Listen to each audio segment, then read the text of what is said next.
بسم اللہ الرحمن الرحیم۔ سلسلہ چہل حدیث نمبر 9۔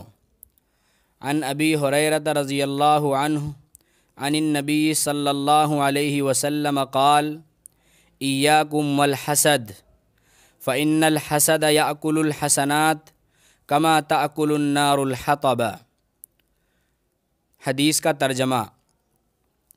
حضرت ابو ہریرہ رضی اللہ عنہ نے نبی کریم صلی اللہ علیہ وسلم سے روایت کیا ہے، آپ نے فرمایا کہ تم لوگ حسد سے بچتے رہو، کیونکہ حسد نیکیوں کو اس طرح کھا جاتا ہے جیسے آگ لکڑیوں کو جلا دیتی ہے۔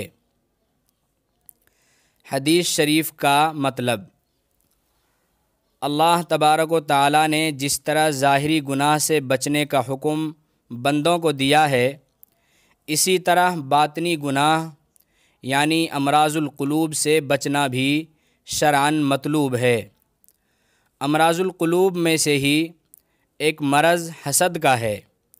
جناب رسول اللہ صلی اللہ علیہ وسلم نے اس حدیث پاک میں حسد کا نقصان بیان کرتے ہوئے ارشاد فرمایا کہ جس طرح لکڑی اگر آگ میں ڈالی جائے تو لکڑیاں صحیح سالم نہیں رہ سکتیں بلکہ آگ انہیں جلا کر راکھ بنا دیتی ہے، اسی طرح اگر کوئی شخص حسد کا مریض ہو جائے تو حسد اس کی نیکیوں کے حسن و جمال کو برباد کر دیتا ہے، کیونکہ حسد حاسد کو محسود کی حق تلفی پر آمادہ کرتا ہے، اس کی غیبت کیا کرتا ہے اور رات دن اس کی آبرو ریزی اور دل آزاری میں مبتلا رہتا ہے، جس کی وجہ سے حاسد کی نیکیاں کل قیامت کے دن محسود کی نیکیوں میں داخل ہو جائیں گی۔